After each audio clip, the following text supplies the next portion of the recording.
Šīs rokas grāmatas mērķis ir iepazīstināt tevi ar tavām tiesībām darba aizsardzības jomā un to, kādi darba vides riski var ietekmēt tavu drošību un veselību, kā arī to, kādas ir svarīgākās darba aizsardzības prasības gan veicot darbus, gan ārkārtas situācijās.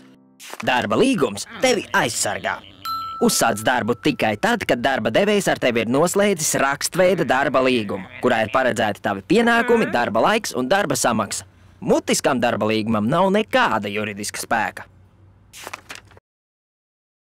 Atceries, ka katrā uzņēmumā ir jābūt darba aizsardzības sistēmai. Tās ietvaros darba devējam ir jānodrošina par darba drošību un veselības aizsardzību atbildīgā persona, kas veic darba vides riska novērtējumu un konsultējas ar nodarbinātajiem. Darba devējam ir jānodrošina tava apmācība par veicamā darba uzdevumiem, darba vides riska faktoriem, nepieciešamajiem drošības pasākumiem un rīcību ārkārtas situācijās.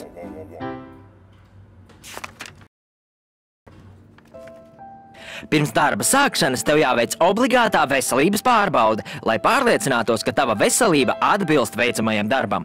Obligātās veselības pārbaudes jāveic regulāri un tās apmaksā darba devējs.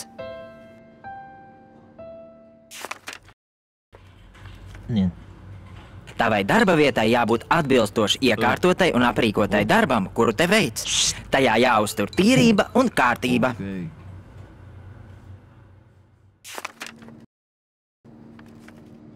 Tev jāiepazīstas ar darba vides riska novērtējumu, lai zinātu, kas var apdraudēt tavu drošību un veselību. Riska novērtējums palīdzēs tev saprast, kā droši strādāt.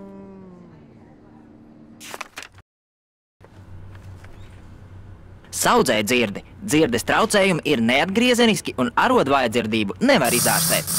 Trokšņainās darba vietās vienmēr jālieto dzirdes aizsardzības līdzekļi. Iemācies pareizi lietot austiņas un atceries, ka tevi ietekmē arī blakus darba vietas troksnis. Vibrējoši instrumenti var sabojāt tavas rokas. Strādā tikai ar tehniskā kārtībā esošiem darba instrumentiem. Rūpējies par savām rokām, lieto vibrāciju slāpējošus cimdus un ievēro pietiekamus atpūtas brīžus. Visa ķermeņa vibrācija var sabojāt tavu mugurkaulu. Pirms brauciena pārbaudi riepas, sēdekļus, amortizatorus. Rūpējies par savu mugurkaulu, izvēlies drošu braukšanas ātrumu, ievēro atpūtas pauzes, veic vingrinājumus muguras un kāju atslodzē.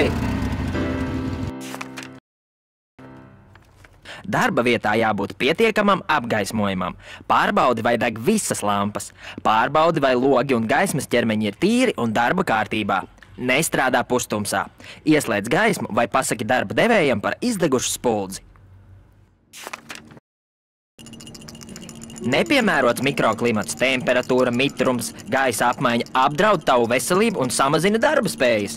Nestrādā caurvējā un ģērbies atbilstoši veicamajam darbam. Slikts darba vides gaiss samazina tavas darba spējas, ietekmē veselību un palielina nelaimes gadījumu risku. Darba vietā jābūt nodrošinātai pietiekamai gaisa apmaiņai. Ieslēdz ventilāciju vai regulāri vēdini telpas.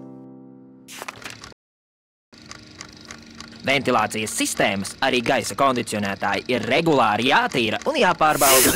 Tikai tad tās strādās efektīvi un nodrošinās tīru gaisu darba vietā. Netīra ventilācijas sistēma var būt cēlonis tavai saslimšanai. Atceries, ka tevi apdraud ne tikai redzamie, bet arī neredzamie riska faktori, tādi kā ultravioletais un siltuma starojums vai elektromagnētiskie lauki. Prasi informāciju darba devējam, lai zinātu, kā sevi pasargāt.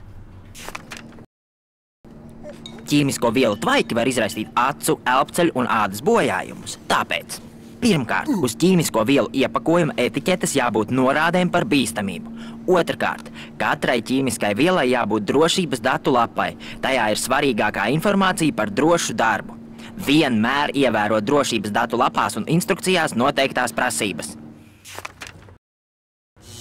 Strādājot ar vielām, kuras marķētas ar zīmi uzliesmojošs, esi īpaši uzmanīgs. Atceries, ka ķīmisko vielu tvaiki var viegli uzliesmot, tāpēc to tuvumā nelieto atklātu liesmu vai neveic darbus, kuros rodas dzirksteles. Tev jāzina, kur atrodas ugunsdzēsības līdzekļi. Ķīmiskās vielas var uzsūkties caur ādu vai tikt ieelpotas, ietekmējot tavu veselību. Vienmēr ievēro maksimālu piesardzību un lieto piemērotus cimdus un respiratorus. Ķīmiskās vielas un to iepakojumi ir bīstami atkritumi. Tos savāc speciāli ierīkotās vietās un nodot pārstrādei. Daudzas ķīmiskās vielas nenoārdās, bet uzkrājas dabā un iznīcina augus un dzīvniekus. Putekļi ir kaitīgi taviem elpošanas ceļiem un plaušām. Darba vietā jābūt ierīkotai pietiekami efektīvai ventilācijai, lai nodrošinātu putekļu atsūci no darba vietas.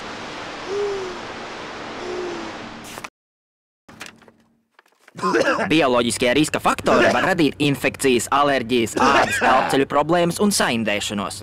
Būdams slims, tu izplati infekcijas un apdraudi savus kolēģus. Ja jūties nevesels, nenāc uz darbu.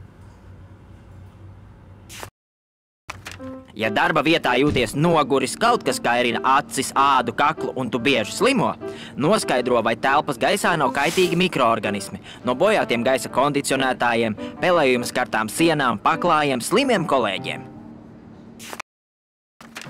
Ja darbā tev ir risks inficēties ar dažādām infekcijas slimībām, pret kurām iespējama vakcinācija, darba devējam tev jānodrošina vai jāpiedāvā iespēja vakcinēties. Izmanto to! Darbu augstumā veic tikai tad, ja to var izdarīt droši. Tev jābūt īpaši apmācītam un aprīkotam, piemēram, ar pretkritiena sistēmu. Darba vietai jābūt atbilstoši iekārtotai un nodrošinātai. Nestrādā augstumā bez drošības jostas vai stiprinājuma. Uzmanies strādājot ar darba aprīkojumu. Vienmēr ievēro visas darba aizsardzības prasības darbam ar konkrēto iekārtu. Nekad nenoņem drošības sistēmas un vienmēr nobloķē iekārtu, kad veic tās tīrīšanu. Pārvietojot smagumu, ievēro smaguma pārvietošanas pamatprincipus. Pārdomā, kā pacelt smagumu. Necel smagumu ar apaļu, izliektu muguru. Ņem vērā paceļamā smaguma īpašības, kur vien iespējams lieto smaguma pārvietošanas palīglīdzekļus. Darbs piespiedu pozā, sēžot, stāvot un tam līdzīgi, var būt tikpat kaitīgs kā smagumu pārvietošana. Atceries paņemt pauzi un pavingrot. Strādājot vietās, kur iespējams elektrotraumu risks, apzinies bīstamību, nedari neko tādu, ko tu neproti vai neesi pilnvarots darīt. Ievēro drošības zīmes. Zini, kā rīkoties ārkārtas situācijās. Strādājot ar sprādzienu bīstamām vielām, izvairies no triecieniem, bērzes, dzirkstelēm un smēķēšanas. Lieto tikai sprādzienu drošus instrumentus, ņem vērā jebkuru potenciālu aizdegšanās avotu. Pirms sāc darbu, pārliecinies, vai iekārta ir darba kārtībā, vai tā ir pārbaudīta un vai tai ir nepieciešamās aizsargierīces. Seko, lai iekārtai tiek veikta regulāra apkope. Nelieto bojātas iekārtas. Visus glābi 112.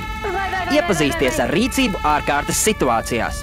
Zini evakuācijas ceļus un to, kā rīkoties ārkārtas situācijās. Vienotais ārkārtas palīdzības tālrunis 112. Kāds bija numurs ugunsdzēsējiem, ko?